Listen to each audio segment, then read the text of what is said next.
Bien, bonjour à tous, bonjour à toutes. Je suis vraiment très heureux de vous retrouver, de vous accueillir pour cette quatrième année de séminaire. Certains s'en souviennent. La première avait trait aux expérimentations historiographiques autour de l'épreuve de la modernité. Et puis ensuite, nous avons passé 2 années sur la question de l'expérience communale, comme si la question de l'expérience ou de l'expérimentation insistait un peu. Là, d'une certaine manière, il n'y a pas le mot expérience, mais au fond, tout, et c'est ce que nous allons vous présenter maintenant avec Romain Bertrand, qui me fait l'honneur et l'amitié de co-organiser cette année avec moi le séminaire.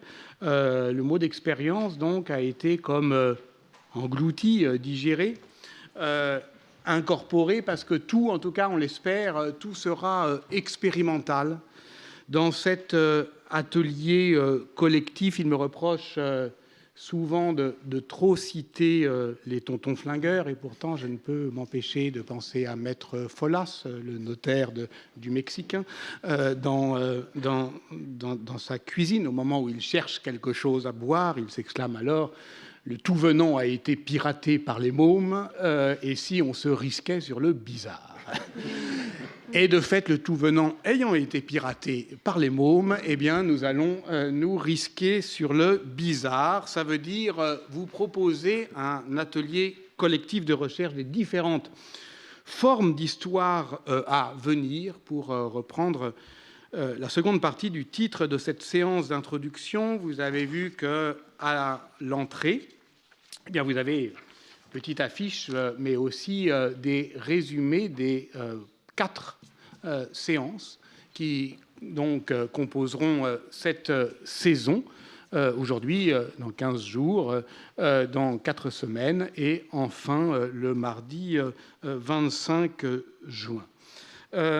Aujourd'hui, au fond, je voudrais d'abord, et puis ensuite Romain, puis nous discuterons à l'aide justement de nos discutants, Marielle Massé à ma gauche et Philippe Artière à ma droite, commencer à introduire le propos. Donc on va d'abord parler rapidement, Romain et moi, et puis on mènera une première discussion, et puis ensuite Marielle, puis Philippe parleront à leur tour, et on poursuivra donc la discussion. Nul ne sait ce que peut être l'histoire à venir. Nous devons juste nous préparer à accueillir, au fond, ce qui est susceptible de la déborder, avec ces formes d'hospitalité qu'on appelle l'imagination, qui est justement le fait de se montrer accueillant à ce qui nous déborde. Mais nous savons en revanche ce qui fait advenir l'histoire sous ses différentes formes, ce qui permet un progrès en histoire. Ça peut paraître étonnant, mais pourtant Paul Veyne, dans Comment on écrit l'histoire, a un chapitre, le 8e, sur le progrès des connaissances historiques. Et c'est là où il a cette expression dont on se souvient, mais comme tous les souvenirs un peu vagues, d'une certaine manière, à s'y reporter, eh bien, on se rend compte que c'est beaucoup plus précis que cela. C'est là, et je l'ai relu, où il parle de l'allongement du questionnaire, ce qui est devenu effectivement dans la langue commune des historiens une manière de dire que l'histoire progresse en allongeant son questionnaire. L'histoire est effectivement cette nappe inerte de questions qui gisent à l'état de traces et qui ont été au fond posées là parce que des problèmes se posaient aux sociétés, et c'est pourquoi effectivement l'histoire est forcément l'histoire des problématisations qui ramènent au fond des solutions orphelines de leurs questions à leur questionnaire, allonger le questionnaire.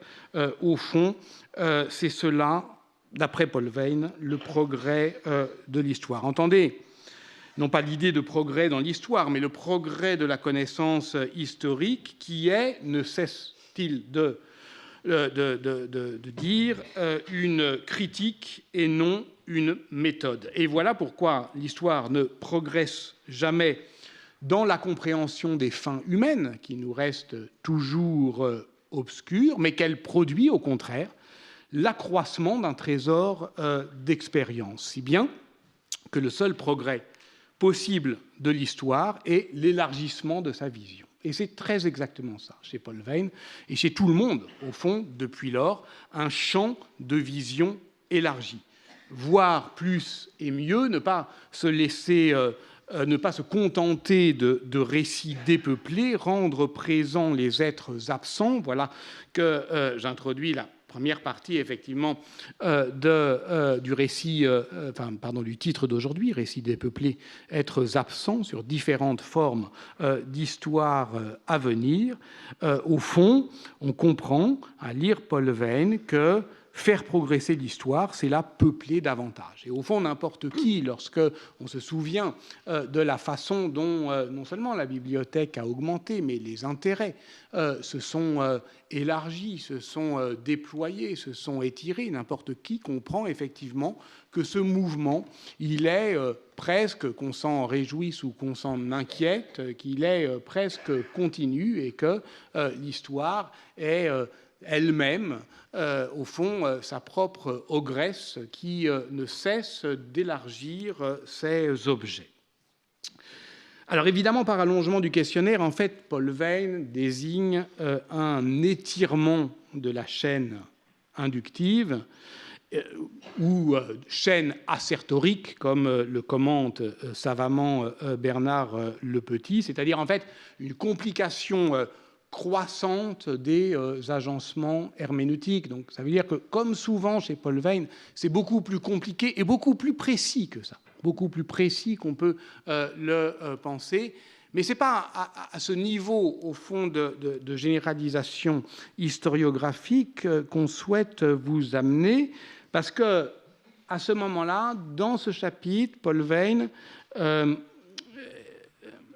est amené à une remarque qui me semble cruciale, l'idée que l'érudition vieillit mieux que la narration parce qu'elle vieillit naturellement. Parce qu'au fond, elle se laisse assez régulièrement déborder par le croix documentaire qui vient la périmer, alors qu'au contraire, les nouvelles narrations, elles, prennent d'un coup un coup de vieux, soudainement. Et donc, qu'il y a effectivement, parce qu'il y a une irruption des nouvelles questions. Et donc, c'est ces deux régimes de vieillissement qu'il faut comprendre pour saisir les formes même de l'histoire à venir. Et c'est là où il a cette phrase que je me permets de lire. « L'érudition ne souffrira pas de cet allongement du questionnaire, car sa tâche se borne à faire savoir à partir d'où on ne sait pas. Car quel que soit l'état d'avancement d'un savoir, on peut toujours voir où l'on commence à ne plus voir, s'arrêter au bord de l'inconnu, et faute de pouvoir dire quelles interrogations futures se cachent derrière la croyance en Jupiter, ne pas écrire du moins que Jupiter existe. Au fait, le trait le plus surprenant du récit thucydidéen est qu'une chose en est absente, les dieux de l'époque. » Et voilà pourquoi, effectivement, Thucydide n'est pas notre collègue, pour reprendre le titre de l'article célèbre de Nicole Leroux. Voici plus directement pourquoi il ne l'est plus. Et pourquoi aujourd'hui, effectivement, on intègre les êtres absents de l'intrigue pour que celle-ci ne soit pas un récit dépeuplé, les dieux, les êtres invisibles, etc. Tel est donc le programme ou l'ambition de cette année. Vous l'avez donc sous les yeux. Après cette première introduction aujourd'hui, eh bien, nous traiterons à partir du livre de Romain Bertrand, qui l'amène ici, entre autres, je vais en dire un mot, Le détail du monde, l'art perdu de la description de la nature, qui vient de paraître dans l'univers historique à partir de ce livre donc, et de la manière dont il convoque autour de lui l'art poétique de la description, eh bien, nous serons dans 15 jours avec les êtres naturels. Nous parlerons donc de l'art oublié de la surface, de description de la surface des choses.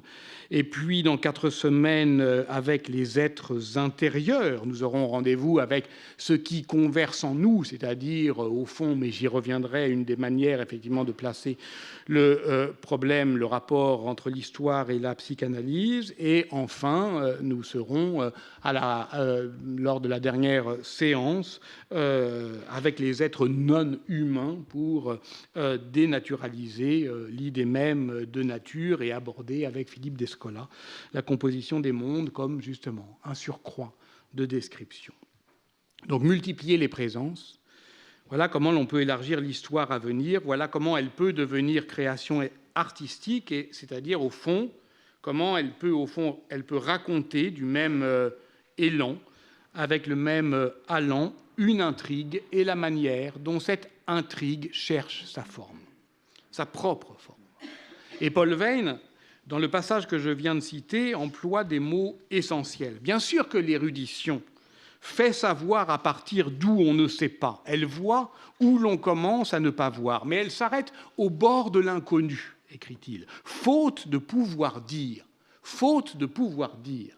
Voilà, effectivement, très exactement fixer le programme. Ce qui nous empêche d'aller plus loin, ce qui nous arrête, c'est une bonne raison. Et voilà pourquoi ces recherches sur l'histoire empêchée ne cherchent pas à faire sauter ces empêchements, cherchent simplement à les cartographier, cherchent à rendre compte, à rendre raison de cette bonne raison, la plus impérieuse des raisons, celle qui a à faire avec la conscience aiguë, tantôt douloureuse, tantôt joyeuse, de l'insuffisance de la langue.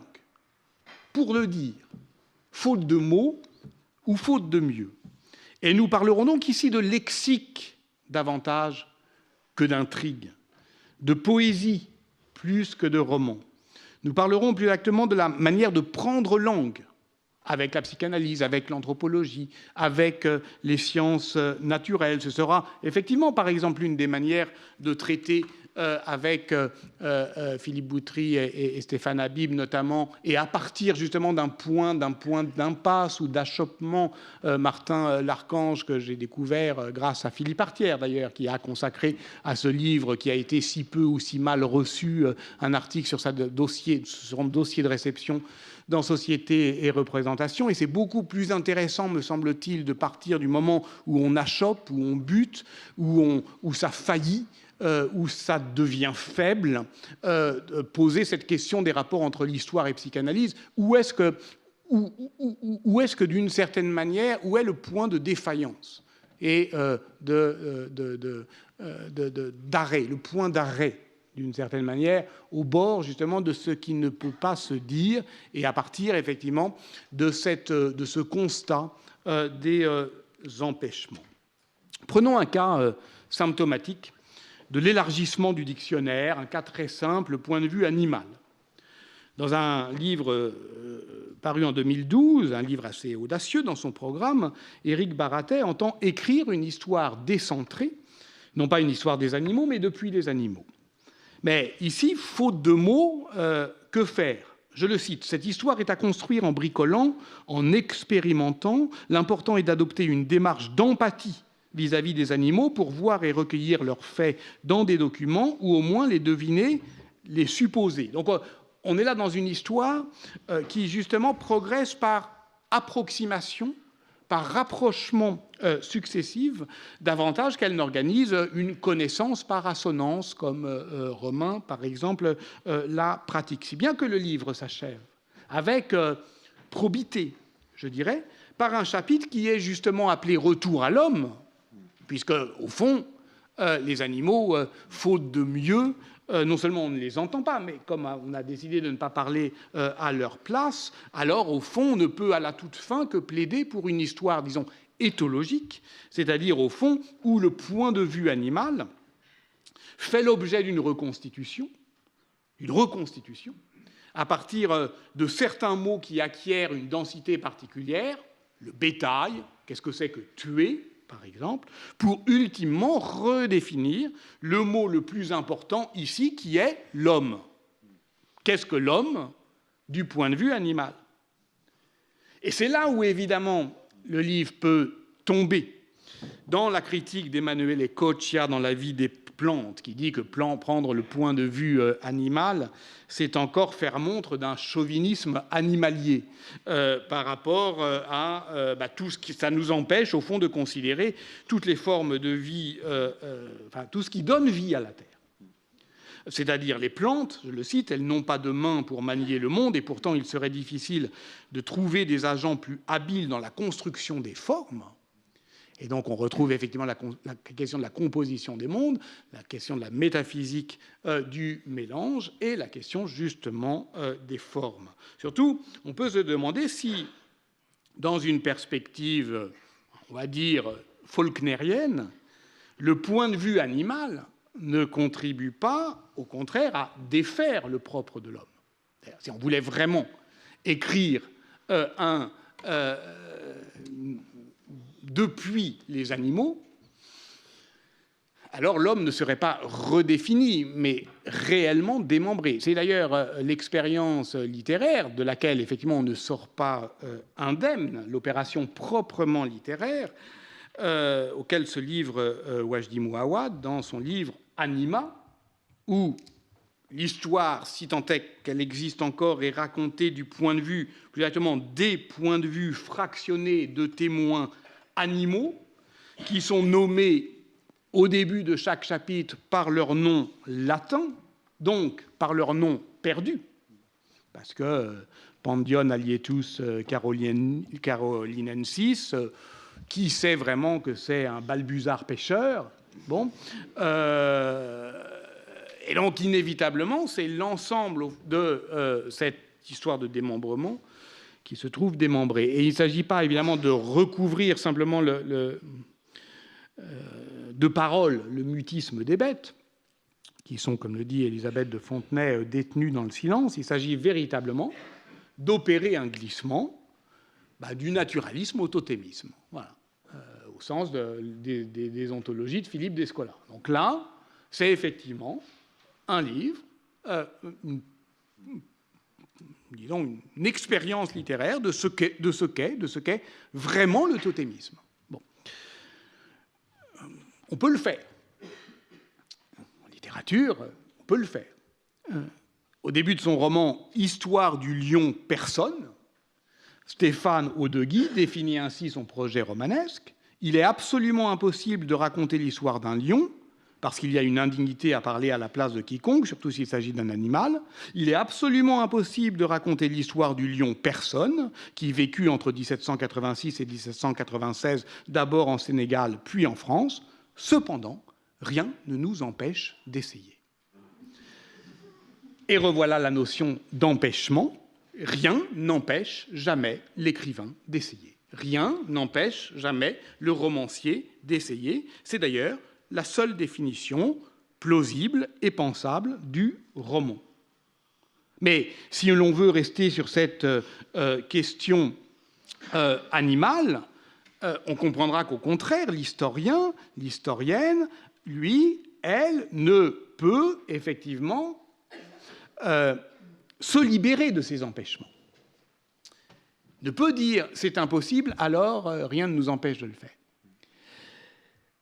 Et si l'on veut rester sur la question animale, justement, on pourrait plutôt suivre ici Jacques Derrida, dans L'animal, que donc je suis, qui propose d'accéder à une pensée, si chimérique ou fabuleuse soit-elle, qui pense autrement l'absence du nom ou du mot, et autrement que comme une privation.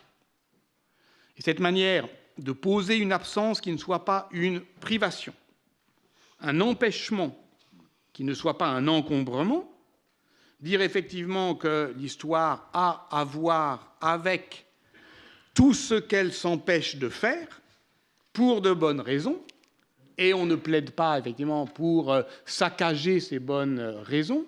On rappelle que faire profession d'historien revient pour une grande part à s'empêcher de faire ce qu'on pourrait, ce qu'on voudrait, ce qu'on rêverait de faire. Tout cela nous permet effectivement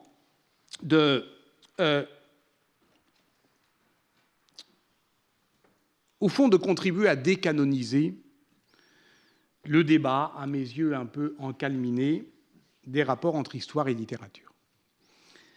C'est-à-dire que si nous avons affaire avec les savoirs de la littérature, ça ne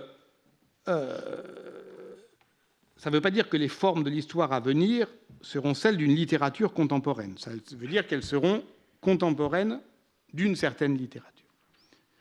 Mais ce n'est pas ainsi que nous entendons, je crois, poser le débat, trop conscient du fait que, justement, il est en train, mais ce serait une autre question, de tourner au désavantage des historiennes et des historiens de métier en répartissant de manière trop inégale les scrupules et les empêchements. Pour le suggérer davantage que pour l'asséner, permettez-moi, pour terminer, de vous raconter une petite histoire. Enfin, une grande histoire. En 1629, à la suite, dit-on, de mouvements de troupes associés à la guerre de 30 ans, dans la région de Mantoue, une violente épidémie de peste bubonique ravage la Lombardie. Carlo Cipolla a estimé à 1 100 000 morts, quand même, le total de l'épidémie en Italie du Nord. Par exemple, dans le diocèse de Milan, c'est 60 000 morts sur 130 000 habitants, c'est-à-dire beaucoup plus que la peste noire. À Milan, on accuse un commissaire à la santé, Guglielmo Piazza, et un barbier, Giacomo Mora, d'avoir été les untori, on dit en italien, c'est-à-dire les instigateurs de l'infection. Une vieille femme les aurait vus badigeonner les murs d'un liquide jaunâtre, d'un onguent. Ils sont torturés. Ils avouent leurs crimes, ils sont suppliciés, et sur l'emplacement de la boutique du barbier, en août 1630, on place une colonne infâme qui rappelle la conspiration, parce que cela en fut une. La colonne dit « Passez, passez donc, bons citoyens, afin que ce sol malheureux et infâme ne vous contamine pas. » L'un des premiers à avoir vu le monument, je veux dire à l'avoir vu vraiment, pas seulement les érudits qui en admirent le latin. À l'avoir vu vraiment, c'est-à-dire avoir vu son ignominie, est le philosophe et historien et érudit italien Pietro Verri, grand homme des Lumières. C'est lui qui rédige, en discussion évidemment avec Beccaria en 1770, ses observations sur la torture. C'est évidemment pour lui l'obscurité et l'ignorance qu'il s'agit de dénoncer, mais il voit, et c'est pour ça que c'est déjà un grand texte, dans la colonne « L'apothéose de la raison d'État ».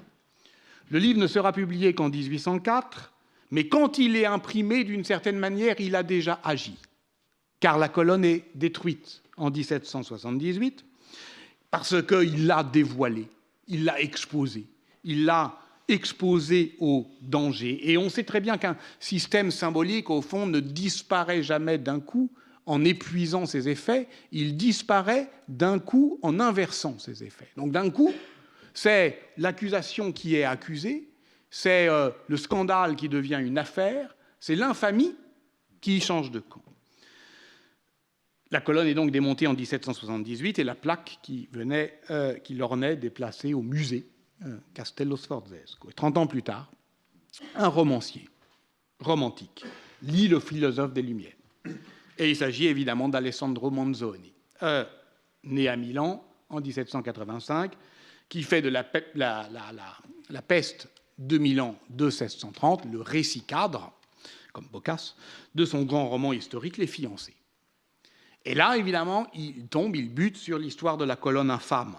Et cette digression prend de l'ampleur, devient un essai historique, parce qu'il lit la documentation. Cet essai historique doit, au fond, prendre place dans la quatrième tome de la première édition du roman Fermo et Lucia, qui paraît en 1827. Mais la colonne tombe une deuxième fois, parce qu'elle se détache de l'ensemble, assez lentement. Au fur et à mesure où il réécrit Les Fiancés, il fait tomber, en fait, la colonne infâme qui tient plus. C'est une séparation qui dure une quinzaine d'années, puisque, effectivement, les fiancés, dans sa forme, mais aussi l'histoire de la colonne infâme, dans sa forme, paraissent mutuellement en 1842. Bon, à un moment, 1842, qui n'est pas inintéressant, c'est le moment de la comédie humaine, Balzac, le grand, voilà, comme le montre Jérôme David, le grand chassé-croisé entre l'histoire et la littérature. Le libelle Histoire de la colonne infâme passe relativement inaperçu, sauf en France, où il est remarqué à la fois par Lamartine et Augustin Thierry, et Manzoni écrit à ce dernier, Augustin Thierry, combien il lui importe que, je cite, « ce qui a semblé vrai et important à la conscience n'était pas tout à fait une illusion ». Il lui écrit ça en français. Et c'est assez beau, en fait. Finalement, on écrit pour ça, pour exprimer ce qui a semblé vrai et important à la conscience.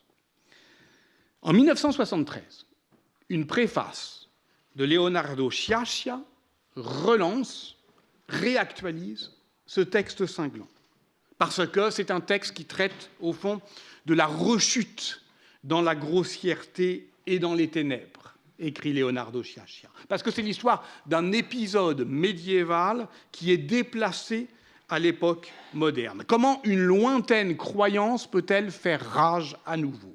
Voilà la question profondément actuelle que pose Leonardo Sciascia en 1973, 2 ans après avoir publié Le Contexte, et alors que se pose effectivement avec acuité la question des responsabilités de ce qu'il appelle les bureaucrates du mal dans la propagation de la mort de masse qui a effectivement des effets dans l'Italie contemporaine des années 70. Que faire quand l'ancien régime est de retour? Comment traiter ce cas de récidive? Sciascia contraste Verri, l'homme des Lumières, avec le catholique Manzoni. Chez ce second, la méditation, je le cite, est non moins indignée, mais plus douloureuse, plus inquiète, plus pénétrante, car il ne se contente pas d'incriminer des institutions terribles, il s'attache aux responsabilités individuelles.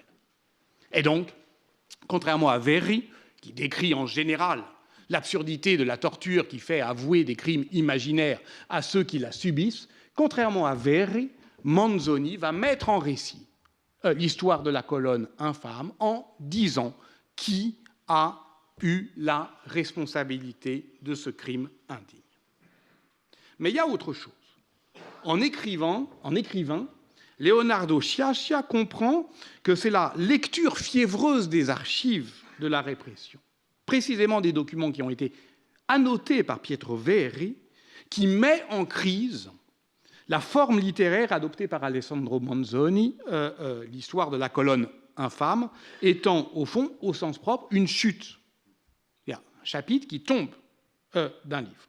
Et ce qui tombe avec elle, c'est cette composition mêlée d'imagination et d'exactitude qu'est le roman historique, alors pourtant à peine né. Écrire un roman exige, écrit Leonardo Sciascia, une sublime décantation. Seulement, là, il y a un truc qui ne passe pas, qui ne décante pas. Donc, ça tombe. C'est une chute. Cette histoire en trop qui excède, qui déborde sa forme et, je cite Sciascia, qui de fait apparaît comme inadéquate et précaire, et la matière dissonante dans le cours du roman, inadaptable à lui, fuyante, désespérée. Éric Vuillard vient de publier une courte préface à la réédition, chez Zone Sensible, du texte de Manzoni. Et il me semble qu'il y radicalise la position de Leonardo Sciascia, livrant du même coup ce qu'il attend lui-même politiquement de son propre art poétique. Ce texte est raide, dit-il. Il est raide parce qu'il se libère du roman à coups de stylet. Il est raide parce qu'il veut convaincre sans rhétorique, confondre sans violence. Il est sobre et trempé, comme une lame, parce que, au fond, il fut écrit, je cite Vuillard, à l'écoute des tentatives révolutionnaires avortées. Il est un pamphlet, peut-être, au sens où le pamphlet naît au bord de la littérature, là où elle bascule dans le monde depuis son désir le plus jeune, le plus vif. Et ce qui secoue ce libelle, c'est donc davantage qu'une crise, un basculement. Et c'est là où il radicalise Sciascia. En se détachant du roman, la digression le remet en cause et plonge l'art romanesque lui-même dans le passé. En un sens profond, l'histoire de la colonne infâme désavoue les fiancés. Bon, je sais par ailleurs que c'est le texte d'Ériguiard. Enfin, c'est vraiment celui qui, d'une certaine manière, guide son action poétique. Et évidemment, dans ces pages, il fait 2 pages et demie, 3 pages, on comprend aisément qu'Éric Vuillard expose, en même temps que son exercice d'admiration, quelques bribes d'autobiographie oblique et même de défense et illustration de lui en tant qu'il est le créateur heureux d'une forme littéraire qui en impose à l'histoire. Je cite à nouveau, « La littérature est régulièrement parcourue, déchirée par une vérité dévorante. Les critiques y voient un excès de doute, d'hésitation, une folie. Mais la littérature est vouée à ça. Dans ces moments de crise, son centre de gravité se tourmente. » Je pense que nous en sommes exactement là. Alors, évidemment, on pourrait discuter de cette forme. En fait, chez Éric Vuillard, assez désarmante, tant elle est entraînante et implacable, qui allie une grande assurance et un profond tourment. Je suis personnellement attaché à une forme de littérature qui désigne en nous, justement, cet excès de doute, d'hésitation et de folie, et suis, au fond, toujours attristé de l'avoir ramené à des formes plus confortables, plus élémentaires, en un mot, plus bourgeoises, où la vérité dévorante se dégrade en conviction, en persuasion qu'on a toujours raison, en certitude qu'on est placé au bon endroit. Et à cette littérature, ou plus exactement à cette manière d'en parler, ou d'en user, ou d'en disposer. Au fond, il faudrait pouvoir opposer tranquillement ce que Alessandro Manzoni lui-même appelle son chagrin. Le chagrin, oui, pourquoi pas, mais pas contre l'emportement, au fond, des opinions tranquilles.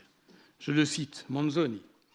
Mais ce chagrin ne vient pas sans quelque avantage, puisqu'il accroît l'aversion et la défiance envers l'usage ancien qu'on ne dépréciera jamais assez, consistant à répéter sans examiner, et si l'on nous passe l'expression, à servir au public le vin qui lui est familier, et même parfois celui qui lui est déjà monté à la tête. Alors, il ne s'agit pas de risquer une discussion à distance avec les détaillants de ce vin familier qui monte facilement à la tête, même si je pense que, à titre personnel, un jour ou l'autre, il faudra que je reprenne ce débat entre histoire et littérature, parce qu'il y a 10 ans, j'avais publié un article dont je ne comprenais pas le titre, comme d'habitude, qui s'appelait « On nomme littérature la fragilité de l'histoire ». Mais justement, depuis 10 ans et depuis le moment où certains se fortifient avec ce sujet, s'arment de manifestes, etc., font de la littérature, au fond, la mise en défense de l'histoire, le lieu où elle devient justement irrécusable, infaillible, inattaquable, indiscutable, alors que j'y vois au contraire, mais moi pas seulement, c'est toute l'œuvre de Javier Cercas, par exemple, tant d'autres qui plongent, ramènent, progressent au sens de Paul Veyne, c'est-à-dire élargit sans perdre en arrière justement toute cette zone d'inconfort. Au fond, oui, peut-être est-il temps de dire que l'histoire trouve dans la littérature non pas une mise en défense, mais en défaillance. C'est-à-dire, au fond, donner plus de consistance à ce titre afin de dresser une cartographie qui serait, je ne sais pas, un point trop emporté ou exalté de nos empêchements. Mais bon, c'est autre chose. On peut donc achever ces quelques mots d'introduction en rebondissant sur la notion de forme et s'accorder avec Éric Vuillard sur cette phrase, encore une fois tirée de cette même préface: « Toute connaissance, tout savoir est une forme, celle qui l'a vu naître. » Toute connaissance, tout savoir est une forme, celle qui l'a vu naître, ce savoir, cette connaissance. Et ce qui rassemble les participants de cette première séance de séminaire est donc un rapport, je crois, inquiet à la forme. C'est le cas évidemment de Marielle Massé, que je remercie beaucoup d'être là et qui travaille, je la cite, dans Style, critique de nos formes de vie, qui travaille à faire entrer beaucoup d'air et d'imprévus dans notre rapport aux formes, de manière justement à raviver la force subversive de la description, et c'est cela dont on parlera sans doute. Des sciences humaines, elle retient que la façon dont on découpe les mondes humains décide aussi et par avance des possibilités qu'on a de le partager, mais cette attention, qualifier la vie, juger ses formes, en réclamer d'autres, pour la citer encore, ne peut être que profondément poétique, au sens où elle engage effectivement la rage de l'expression des moments faibles de l'histoire. Et voilà aussi ce qui me touche, je le dis en toute simplicité, dans le travail de Philippe Artière, qui est un historien qui fait feu de tout bois, qui littéralement nous fait les poches. Je fais ici allusion au chapitre « Poche » de ses rêves d'histoire, où il ramasse tout ce que sème une voisine de son immeuble entre le deuxième étage et le rez-de-chaussée, ses petits papiers, ses tickets de caisse, ses tickets de métro, de retrait bancaire, etc. Et ses mégots, ses paquets de cigarettes vides, ses cartes de restaurant, parce qu'il était au CNRS peut-être, il avait peut-être des tickets restaurants, on ne sait pas. Hein, voilà, bon. Ah oui, bah tiens, je suis le seul à ne pas avoir de tickets restaurant à cette table, c'est emmerdant. Et donc, au fond, rêvant, oui, d'une histoire de la traçabilité des vies ordinaires. Et donc, voilà, pour lui, je le dis en toute sincérité, pour lui, vraiment, mais par méthode et pas par proclamation, rien de ce qui s'est passé un jour ne saurait être considéré comme perdu pour l'histoire. Et c'est ce montage documentaire dont il va nous parler peut-être, un montage sans voix off, sans surplomb qui hiérarchise, oriente ou fasse autorité, ainsi qu'il l'écrit dans Miettes, où alterne justement l'inventaire des catastrophes et l'éphémère des vies ordinaires. Eh bien, il y a un livre tout récent intitulé « Un nouvel âge de l'enquête », écrit par Laurent Demanze, qui inscrit effectivement ce travail, Philippe, dans le sillage de Georges Perec, c'est-à-dire de cette écriture exploratoire de l'intime qui est aussi et d'abord un protocole de savoir. Et c'est ça que je voudrais dire à la fin. Je ne sais pas si, Romain, tu cites souvent Perec, mais tu as des pages magnifiques dans, effectivement, le détail du monde. L'art perdu de la description de la nature sur Francis Ponge et la besogne du langage, avec effectivement ce constat, c'est que la description de la nature est peut-être un art perdu, mais il n'en a pourtant pas toujours été ainsi. Et au fond, avec Romain, nous allons effectivement délibérément larguer les amarres littéraires maintenant pour nous risquer sur le bizarre, c'est-à-dire cette manière, au fond, si exacte, si précise, si intransigeante, de se faire étranger dans sa propre langue, qu'on appelle la poésie.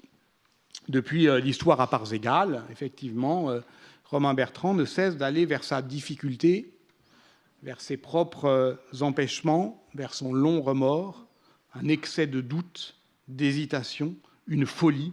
Et voilà peut-être ce qui rassemble tout le monde ici, c'est à l'idée que le parti pris des choses est aussi le parti pris de la fragilité de celles et ceux qui tentent de dire les choses.